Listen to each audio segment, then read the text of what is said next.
Alright, it's Tuesday. You know what time it is. Frontrunner Podcast Collective is back on the air. I am your humble host, Vince. And today, we are here to preview the Eastern Conference Finals. New York, stand the hell up. Your ass is in the Eastern Conference Finals against the heartland of America.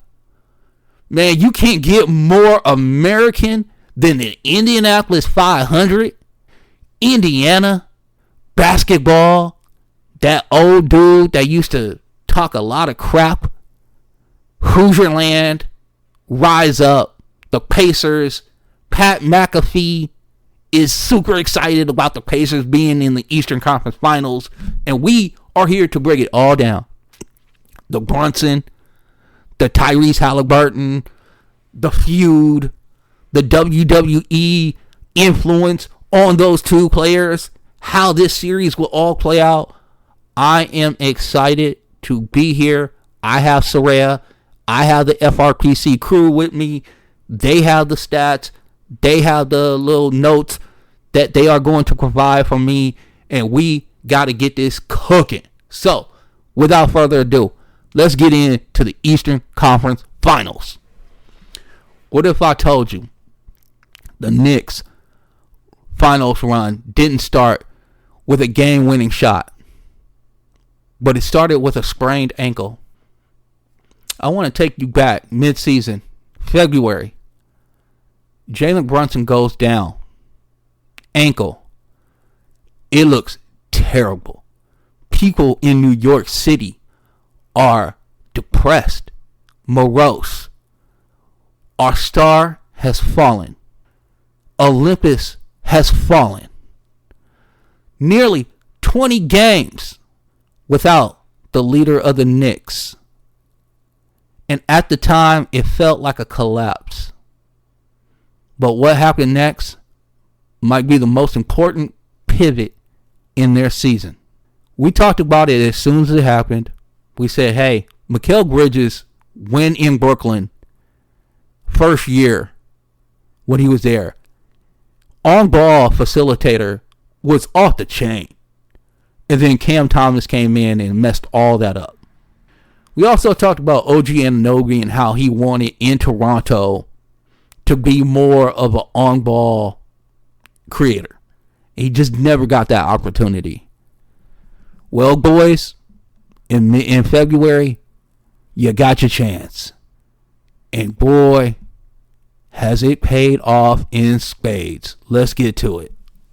Mikal Bridges wasn't just spacing, he was initiating. OG Anunoby wasn't just closing out, he was creating. The Knicks didn't just survive without their engine, they discovered other gears. And now, heading into a chess match against the fastest thinkers in the East, Indiana, those gears will absolutely matter. This is a story of how losing your lead horse gave you a team that can win the whole damn race. Knicks fans, it is time.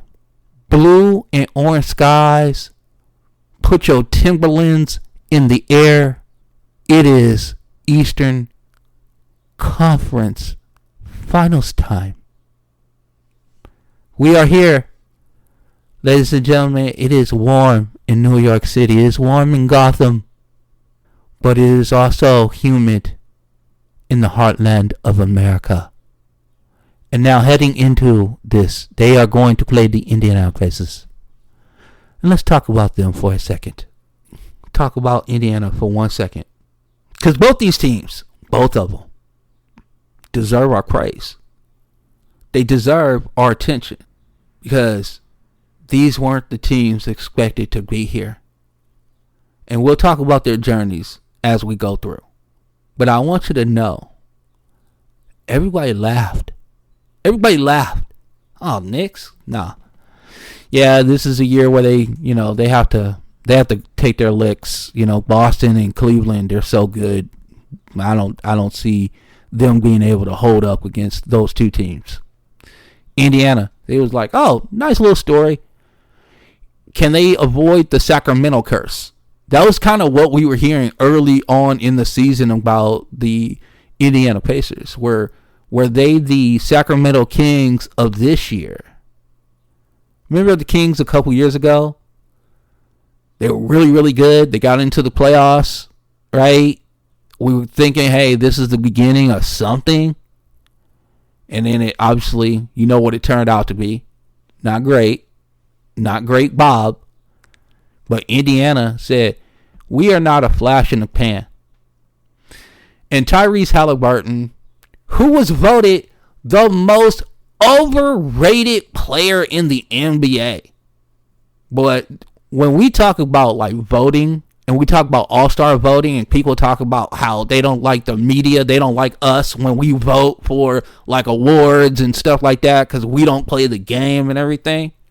The most overrated player in the NBA is Tyrese Halliburton. What special design of crack were the NBA players smoking when they were talking about Tyrese Halliburton being overrated? You know what I'm saying? Now, I will sit here and grant you that when we first saw Jalen Brunson and we were like, man, he got paid a lot of money. I hope he's worth that contract. Well, obviously, he's going to be way worth that contract. And also, he's going to be way worth the contract that he's about to extend, that he extended into, that I think kicks in this year, right? But you sit here and you talk about Tyrese Halliburton like he's like this, just a guy. Eastern Conference Finals 2 years in a row. He's not just a guy. He's not overrated. He is the heart. He is what propels the Indiana Pacers. And I just wanted to give him some love. We need to go back to the New York situation, but I need to, that whole overrated thing really, that was tough for me because I am a Tyrese Halliburton guy. I liked him coming out the draft. I thought that Sacramento made a monumental mistake when they traded him to Indiana, but Indiana said, thank you, sir, thank you. We love Tyrese. We hope that you love Domantas Sabonis, but we love Tyrese a lot, and we got younger. It's kind of like the Luka thing, but smaller, you know, like lower stakes, but you get the deal. Now, let's get back to New York and what happened. Remember, Brunson goes out with the ankle injury. We're like, shit, this is over. Wrap. We're done. Mikal Bridges went from orbiting the offense to actually piloting the offense. OG Anunoby got one thing he never fully earned in Toronto. Trust with the Rock. Let's go. Mikal Bridges running high pick and roll, dishing to the corner. That second side pick and roll before the injury, not happening. After, he's averaging nearly 2 pick and roll possessions a game and scoring 1.09 points per. That's real offense. That's real reps for our guy, Mikal Bridges. Now, OG Anunoby, different situation. Pushing in transition, Euro stepping his way to just brilliance. OG was always a fine finisher, and now he's initiating transition, creating closeout pressure, even taking secondary actions off movement. Not heliocentric, but helpful. This was the one thing that in Toronto he could not get. He wanted it. He said, he kept on asking to be on the ball. I want to be on the ball. I want to be able to help diversify the offense. They never let him do it. And we didn't think he was going to get that opportunity with the Knicks at all. And lo and behold, we get an injury. Fates have intervened. Serendipity has entered the building. And OG Anunoby now has the ball in his hands. This is from Soraya. We're not saying that Brunson wasn't needed. We're saying when he stepped away, we got to see what the others could do without waiting for his permission. That's some like Jedi arc energy that she's portraying right there. I see what she's doing right there. Okay. So let's call Mikal Bridges Ahsoka from Star Wars lore. Okay. Let's call OG Anunoby young Obi-Wan, and Thibodeau the reluctant Jedi Council. Okay, so you got this. So Mikal Bridges is Ahsoka, OG Anunoby young Obi-Wan, right? And then Thibodeau Jedi Council. Everybody got it so far? By the way, listen, go to YouTube. Y'all can get caught up on the storyline. Listen, I'm a nerd. I love Star Wars. If you don't like the analogy, go find something else. But you're going to get that here. To beat Indiana, they can't be one gear Brunson ball. They need to have guys that can get out and do other things. That have that scar tissue reps. Those weeks without Jalen, that was training camp. This is for this exact matchup. In Game 6 versus Boston, when Brunson got trapped near half court, who broke the pressure? Wasn't him. It was Bridges curling into a jumper. It was OG Anunoby attacking baseline. That's not just depth, that's development. This is what we're talking about. You don't just develop the first 3 years and then you're a finished product.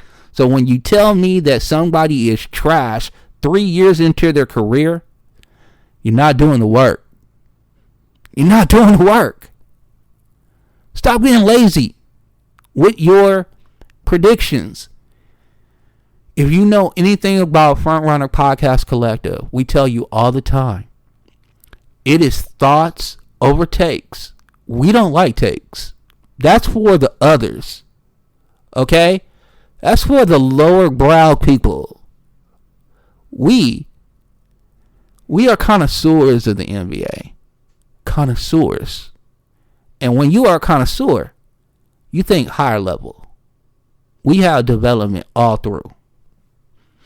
Now, the Knicks didn't want this identity shift. They earned it by accident. And in the playoffs, where the Pacers weaponize uncertainty, it might be the only thing that saves them. You can't talk about the Knicks run without talking about Tom Thibodeau. And not just the defense, not just the culture. I'm talking about the control. Because here's the thing, one thing about Tibbs. He has been known for his entire coaching life.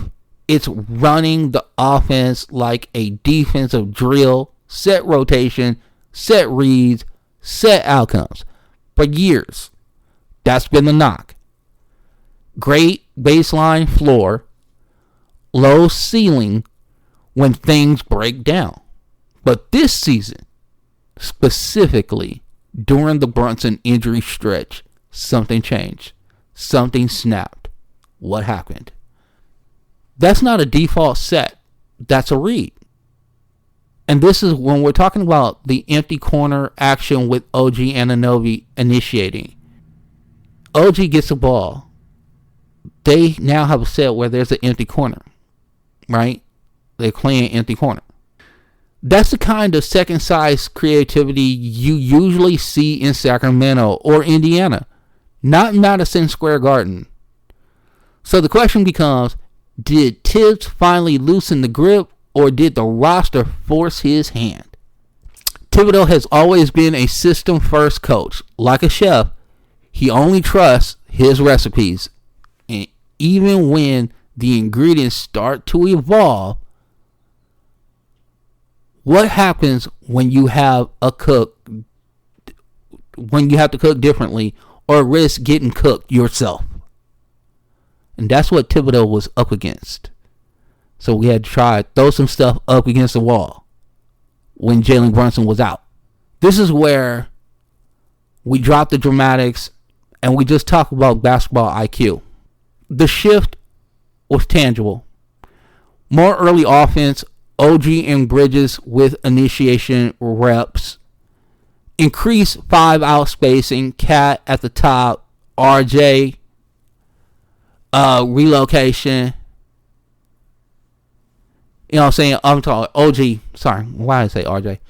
OG, relocation, cut patterns, few paint clogging drives, emphasis on second action options.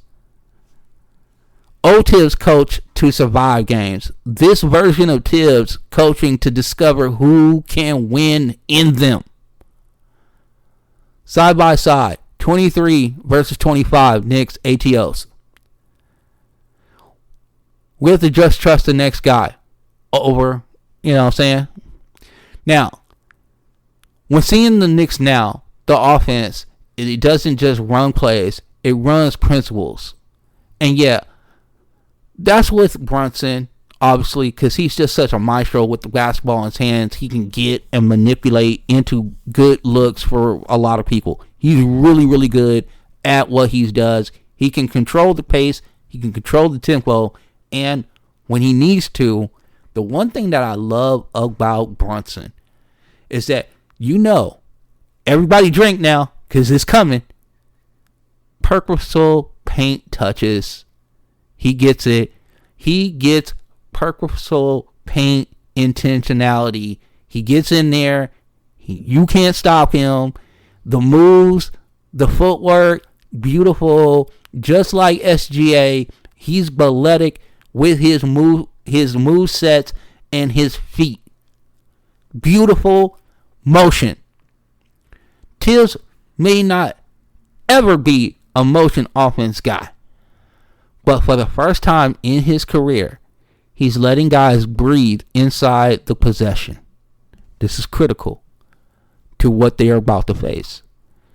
In the Pacers series, where Indiana is going to force constant defensive decision trees, that's the only way to survive. This segment isn't about hating on Tibbs. It's about the acknowledgement of how hard it is emotionally and strategically for control-oriented coaches to evolve. Most don't. But the ones who do, they win rounds they're not supposed to.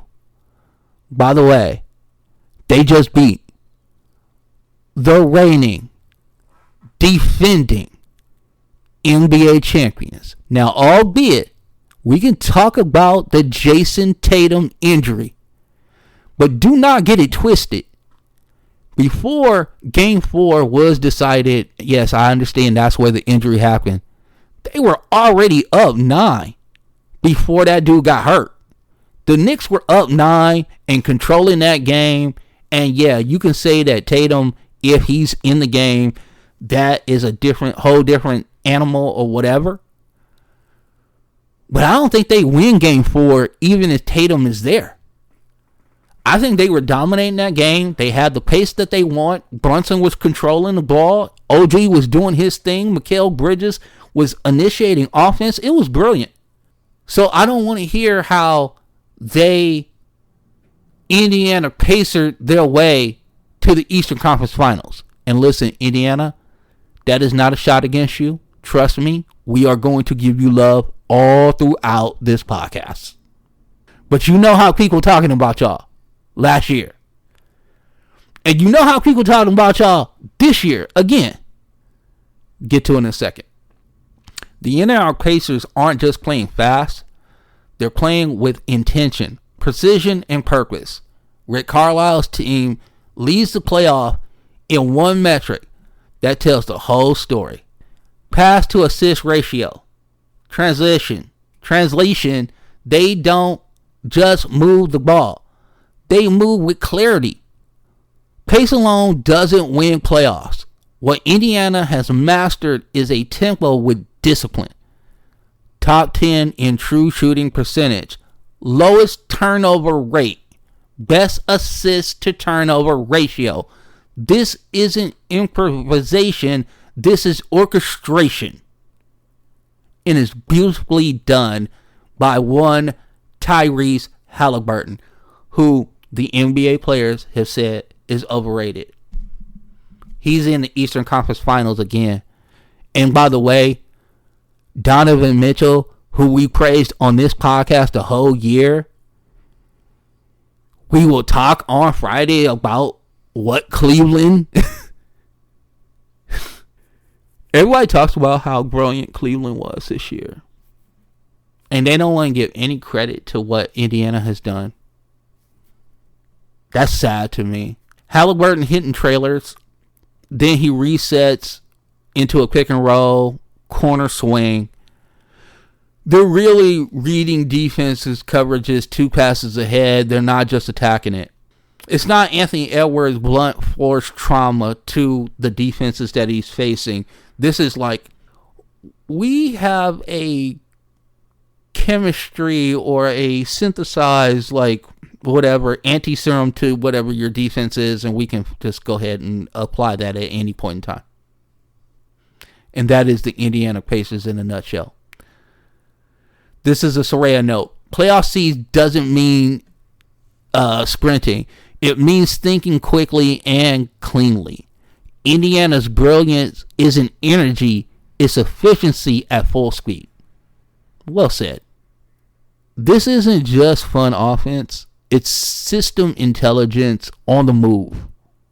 You're watching a team run real-time scan of a floor and adjust before the defenses react. That's ridiculous. Carlisle doesn't install rigid system. He wants a more free-flowing game. He builds around reads his players can make, and then the reads they force defenders into. Because they're trying to put you in peril. The Pacers are looking to put you in a really adverse situation. And this is where I want to talk about this right now. New York, I'm going to let you know right now, Knicks fans, the first game ain't going to be pretty, I don't think. Because you guys have not seen the ball movement that the Indiana Pacers are going to bring to you. Now, in your video sessions, in your film sessions, and your, what am I trying to say? Your scouting sessions on what you are going to face, I'm sure you saw a lot of cut up clips of the ball movement and how much it moves. But it's a different story until you're actually experiencing it. Oh, ask the Cleveland Cavaliers how they felt about it. Because they just got their ass whooped by it. The Turner Halliburton ghost screens, to me, are absolutely vicious. Turner's ability to slip, pop, or relocate forces rim protectors into space, which they're not comfortable with. See Karl Anthony Towns. See Mitchell Robinson. Halliburton shooting off those slips nearly 45%. So that's threes, by the way. It is, we said it in the first preview in the Western Conference Final. It's a pick your poison spacing, not a set play.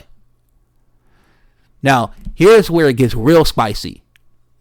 And you'll love the alliteration in a second. Pascal Siakam's secondary timing is what makes this thing hum. Most teams operate with primarily ball screens, then react.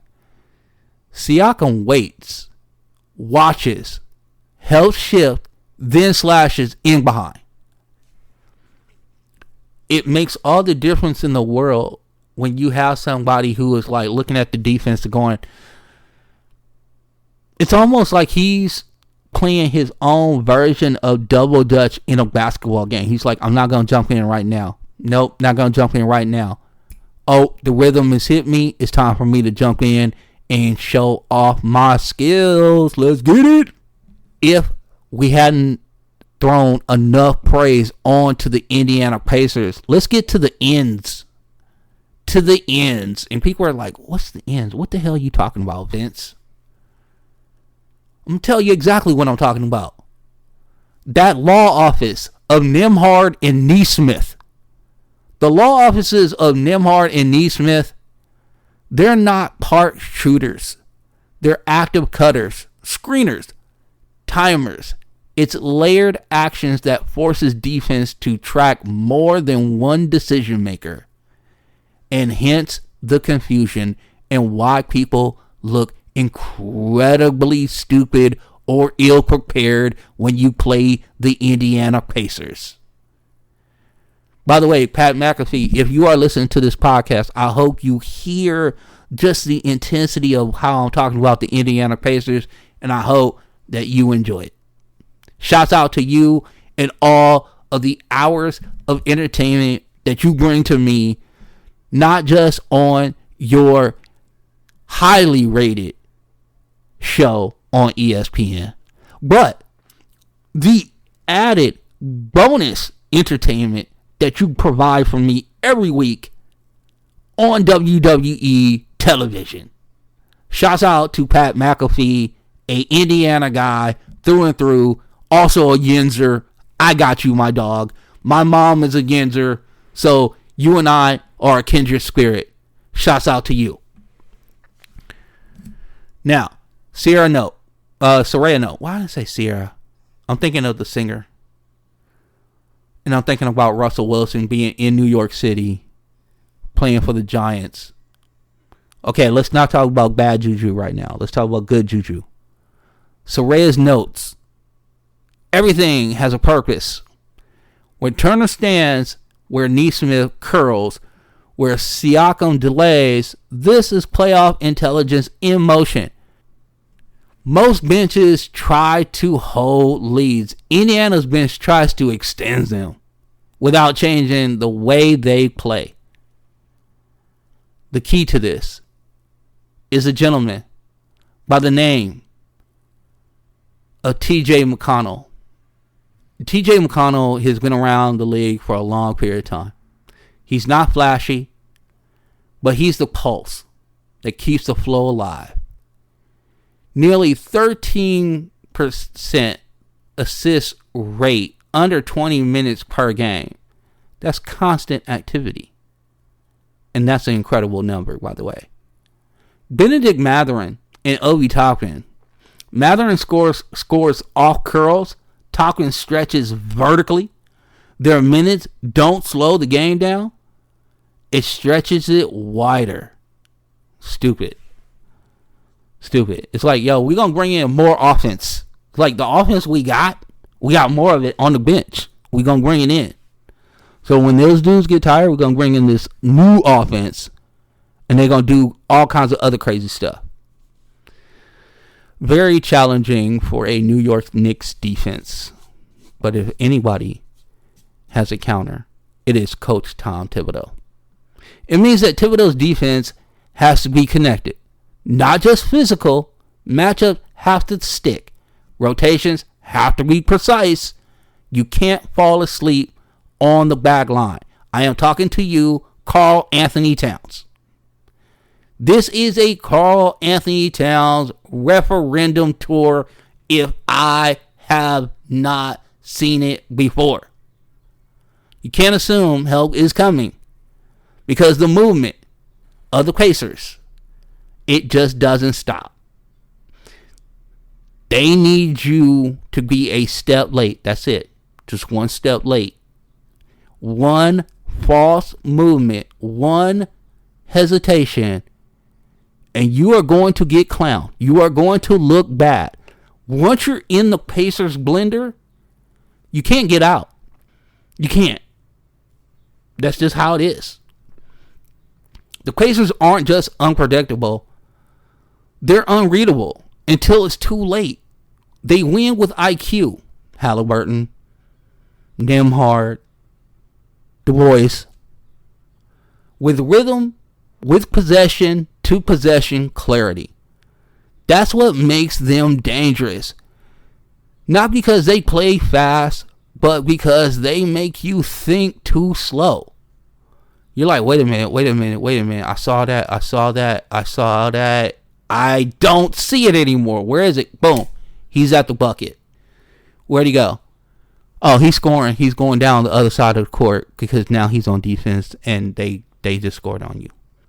We watched both teams, but here's the question. We really need an answer heading into the Eastern Conference Finals. Who controls the matchup? The Knicks or the Indiana Pacers? Because this isn't about star power. This series will be won whichever team can bend the pace, the structure, and the psychology of the game to fit their rhythm. Because I'm going to tell you right now, the Pacers are going to press Brunson. It is going to be imperative that Bridges and OG Anunoby bring up the ball. It is absolutely imperative, because if you don't, if you just allow Brunson to bring up the ball against Nembhard, against Neesmith, against whomever else they put in, TJ McConnell, Jarris Walker, shit, you might get a little Pascal Siakam on you. You know, little Benedict Mathurin. Brunson's going to see an array of folks. It's almost like he's going to be the president of the United States, and like, you know, he's going in for his, you know, his to take over the country as far as that's concerned. And you know, you have the line where, you know, you meet the people who kind of helped you get there, right? You're shaking hands. Welcome to your life, Jalen Brunson. I hope you watched a lot of Trump film over the last, couple of days or whatever the case may be, because you're going to see a lot of faces of my guy. A lot of faces. And you're not going to like it. Indiana doesn't just run. They run with logic. They move the ball. Then the defense, the scoreboard. This possession, number one in pass to assist ratio. We talked about this. The lowest turnover percentage, all those type of things. Why is this all important? Because it's continuing to lead you down a path. Why are the Knicks a team that should give the Pacers some problems? Well, first of all, Karl Anthony Towns is 7 feet tall. Mitchell Robinson is 7 feet tall. Jalen Brunson is the best clutch performer that we have, that the NBA has to offer this year. And Josh Hart, pun absolutely intended, is the heartbeat of this team. They reset the floor. They keep possessions alive until you crack, because they get rebounds. They're leading the playoffs in second chance points because of Mitchell Robinson and Josh Hart. It's not about style. It's about persistence. It's about perseverance. It's about will. Do you want this ball or not? Because if you don't, Josh Hart does. And Josh Hart will take it from you. And he doesn't care about you. He doesn't care about your lifestyle. He doesn't care about how much money you make. He doesn't care about your status. He damn sure doesn't care about your social media presence or your TikTok videos. What he cares about is he's going to get the ball, he's going to take your will, and he's going to eat your lunch while he is having his hand in your face, holding you off while he eats your delicious sandwich and tells you how good it is. And over 7 games, that wears you down and pisses you off. If your first defensive rotation slips even slightly, they're back on the glass and you're starting all over. And they got the ball again. Rinse and repeat, baby. Rinse and repeat. You say, well, how do the Pacers deal with that? Well, here's the real problem, New York. Indiana makes you guard multiple things at once. Eye candy for sure. This is the Philadelphia Eagles in NBA form.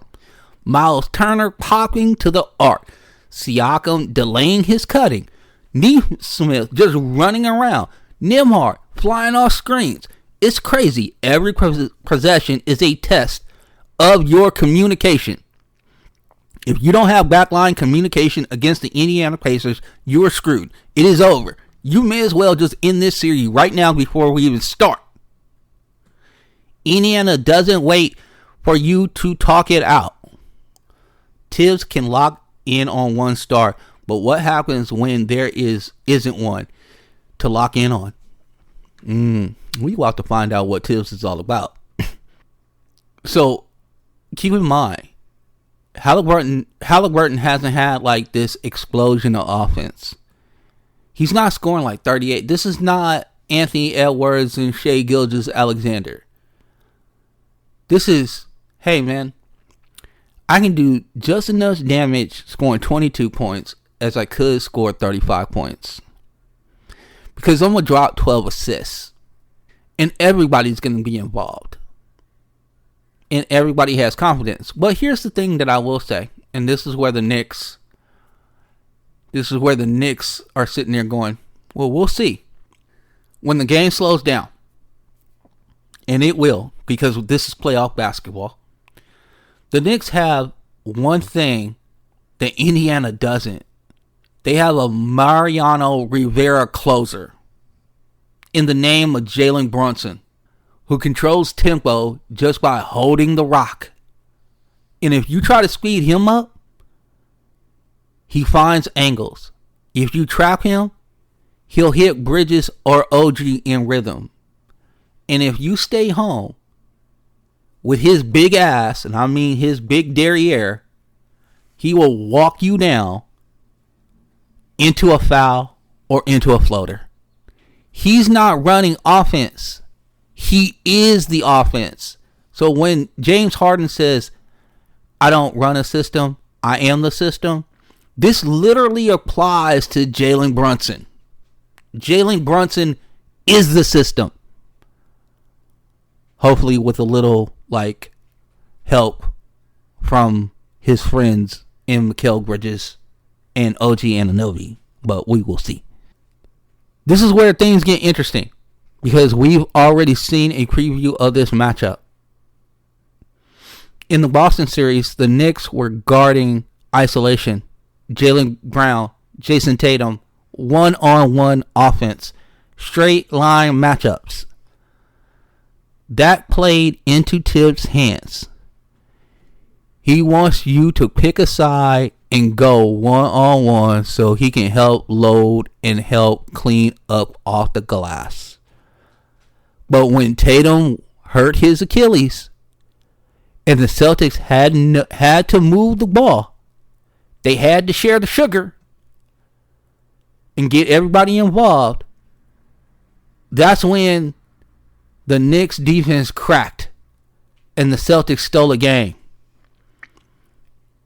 And what does Indiana do naturally? Move the ball. Every possession is not plan B for them. It's identity. So Tibbs has his work cut out for him. So now, this becomes less of matchups and about philosophies. Thibodeau builds defensive walls. Carlisle creates offensive questions. This isn't a game of who's tougher. It's a game of who thinks quicker, who adapts first, who gives up control at the right time. And that's the kind of series that doesn't come down to talent. It comes down to moments. And we got two. We got 2 moment relishers, 2 moment makers, 2 moment just events coming together all at once. Jalen Brunson for the New York Knicks, Tyrese Halliburton for the Indiana Pacers. Hey, we said it in the last preview. Just like in Highlander. My wife will love this. Shouts out to Belinda. There can only be one. So now, if it's about depth, pace, and distribution, Indiana's blueprint wins. If it's about isolation, rebounding, and execution under pressure, then the Knicks grind this out.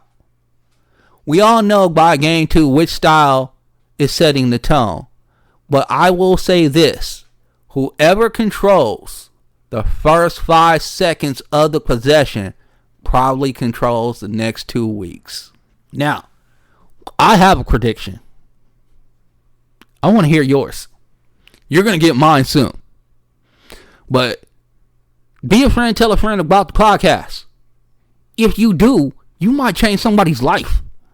They're like, yo, I need a really good NBA basketball podcast. Do you have any suggestions?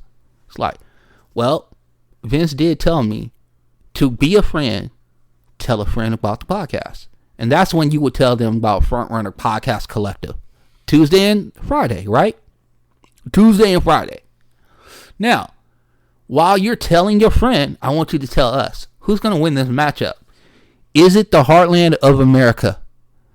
Is it where Bobby Knight used to storm the sidelines for the Indiana Hoosiers? Is it about the legend of French Lick, Indiana, Larry Bird? You talking about a great white American basketball player, Larry Bird. Or is it about bright lights, big city, Manhattan, Gotham, basically the hub of America if you listen to New York people? Who wins out? You hit us up at Frontrunner PC on X or at Rhea_Funch FRPC. Also, we have Blue Sky account. Blue Sky. I am very simple. At frontrunnerpc.bluesky.social. Soraya Super Fancy FRPC -Rhea.bsky.social. We want to hear from you. We want to know your thoughts on this series. You've heard us wax poetically about this series.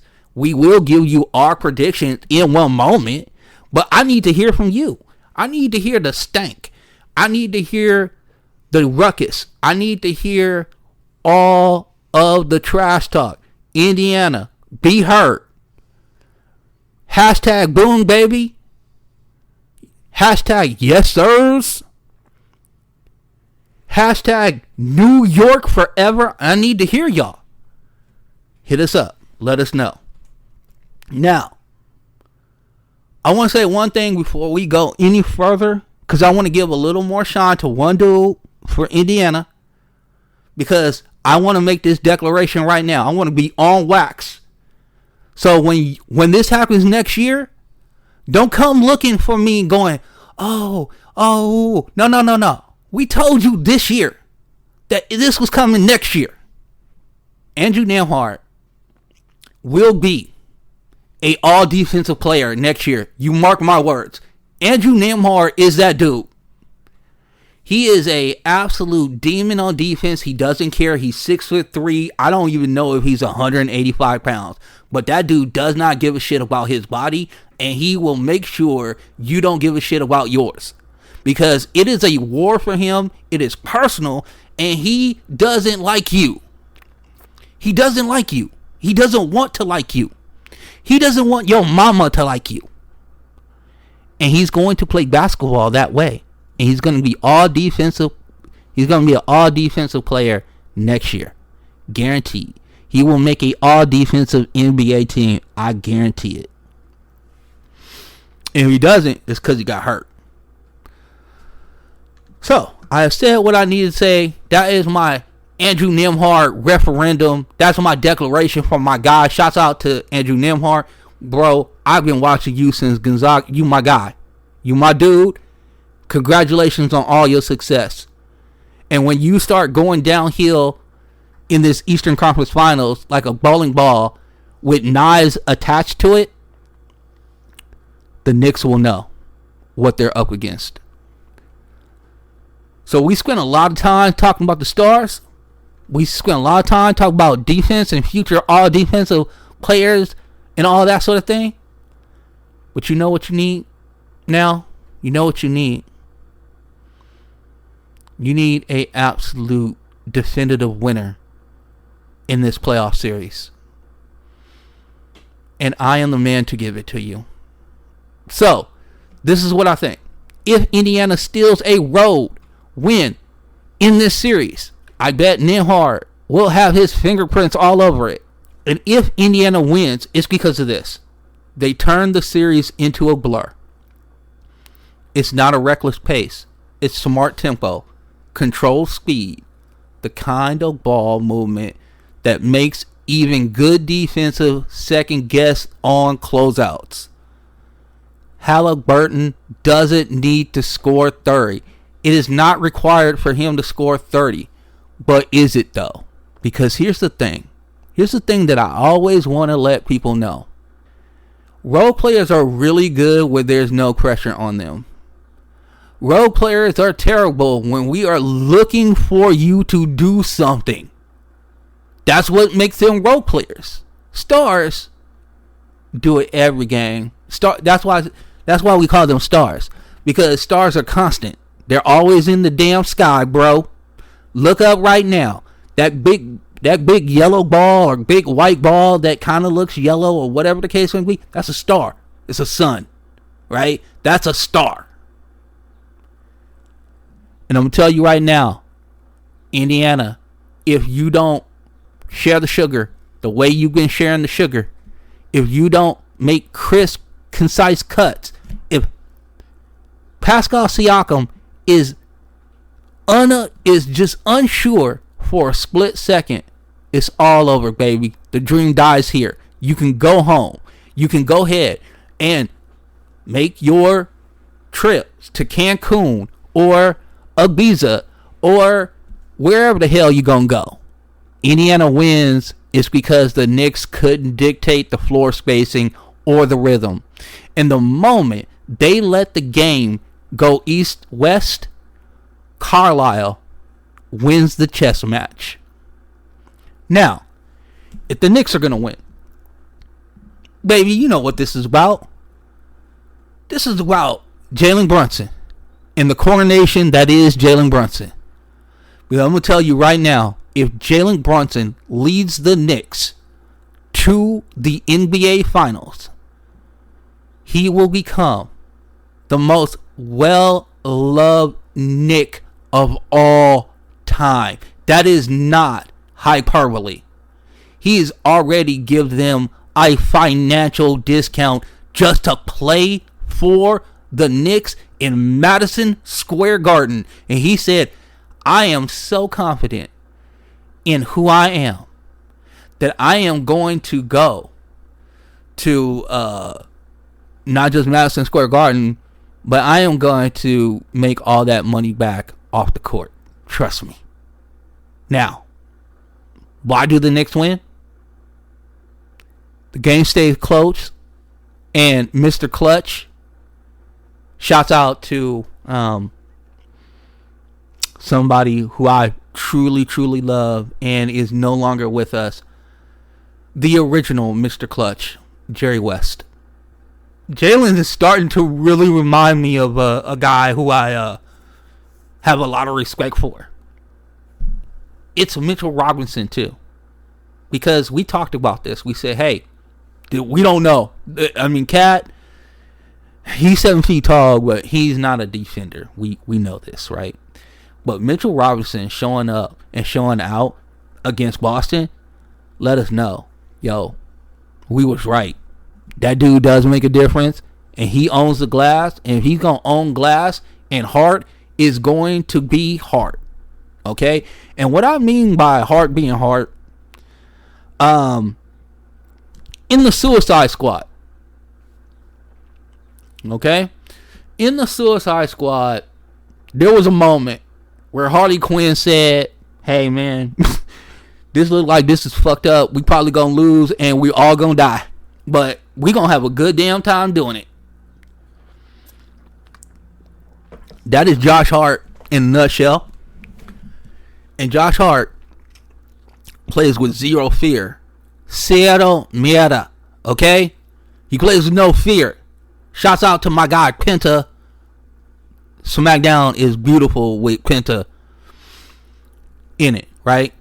But if Josh Hart is going to be a wild man, and New York, because Indiana ran out of comfort zones, you can't flow your way out of a game when you're getting bodied every possession. And trust me, the physicality from the Knicks is coming.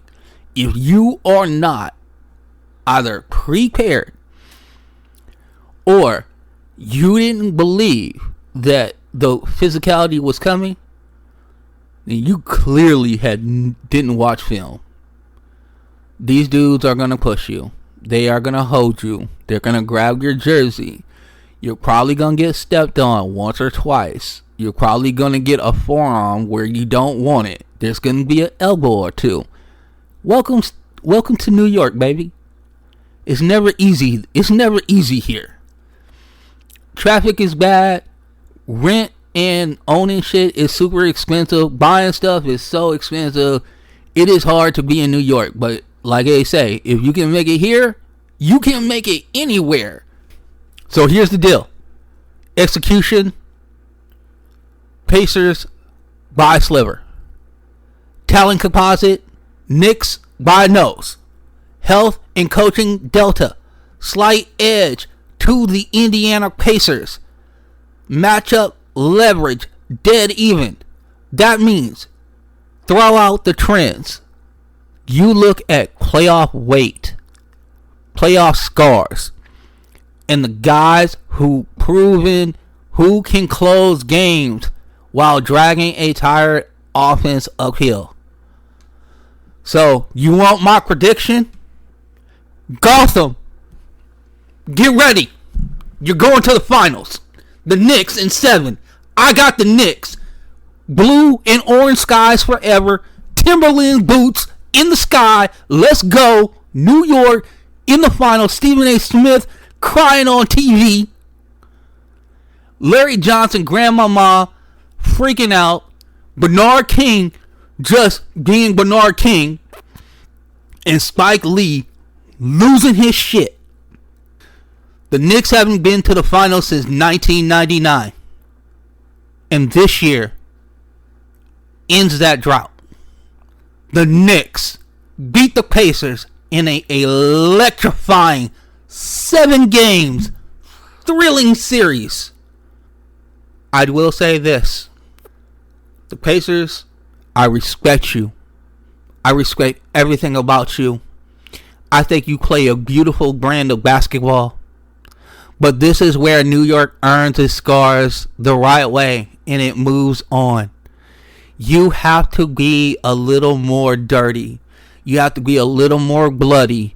You have to be a little more gritty to win in these atmospheres. And I'm telling you right now, Indiana, as much as I love you, as much as I think highly of you, when Josh Hart takes your will, you're going to know what I'm talking about. So, Knicks in 7. I know there's a lot of people who disagree with me. That's cool. I get it. I understand. We don't make predictions just to be making them. We put a lot of thought into this. There's models, all kinds of stuff that goes into it. Shouts out to my team. FRPC is real big. We love it. Y'all should love it too. So, with that being said, this has been our Eastern Conference Finals preview. I hope you enjoyed it. I hope you enjoyed the energy. I hope you enjoyed the pageantry. I hope you enjoyed the stats. Just all the looks, the nooks and crannies about the damn podcast. And if you did, be a friend and tell a friend about this podcast. Front Runner Podcast Collective takes care of all your NBA needs. Tuesday, Friday, Feel Good Friday, coming to you soon. Right? Coming to you soon, baby. So, be a friend and tell a friend about this podcast. Also, be a friend, tell a friend, tell a mailman, tell a Amazon worker, You know what I'm saying? Tell your barber, you know what I'm saying? Tell everybody about this podcast, because we coming just like the Knicks are coming. Alright? They coming for you. This series kicks off tomorrow, which is Hump Day, Wednesday. We will be back on Friday, and we will have games to break down, and we will also have draft stuff to give you. We will also have news about the offseason, because the Giannis watch, the KD watch starts now. Start the clock. Start the damn clock. Because Giannis Antetokounmpo exit of the Milwaukee Bucks starts in earnest now. The exit for Kevin Durant out of Phoenix starts now. And we are here to cover all of it. And we're happy to do so. So, for my team, Soraya, and everybody else in the cut, in the crew, I thank you for all of your help. Secondly, to our new audience members, thank you so much. It is an absolute privilege to do this. I do not take it lightly. I take it very seriously. But I hope that I provide you with a bunch of entertainment and a couple laughs here and there, and hopefully some good information here and there. With that being said, the best part of you is you. But how we get you is all those others that are behind the scenes supporting you. All your loved ones who are saying, hey man, pick up your head, or hey girl, it's gonna be alright. You don't need him anyway. For all those who pick up the pieces when we fall apart, we want to thank you. For all those who just listen to us ramble about stupid shit, we thank you for that as well. For all those who are just there to be a shoulder, we salute you. And if you got people like that in your life, appreciate those. Those are real ones. Those are the ones that don't care about the money, your status, where you can get them into or out of. They just care about you. And those are the ones that you want to appreciate. Those are the ones that you want to literally alliterate and say, hey, I appreciate you. I see you, and I appreciate for what you have done for me. It has made me a better person. Thank you so much. Give that person a hug. Send that person a text. FaceTime them. Shit, send them a card. I know that's old school. People appreciate that shit.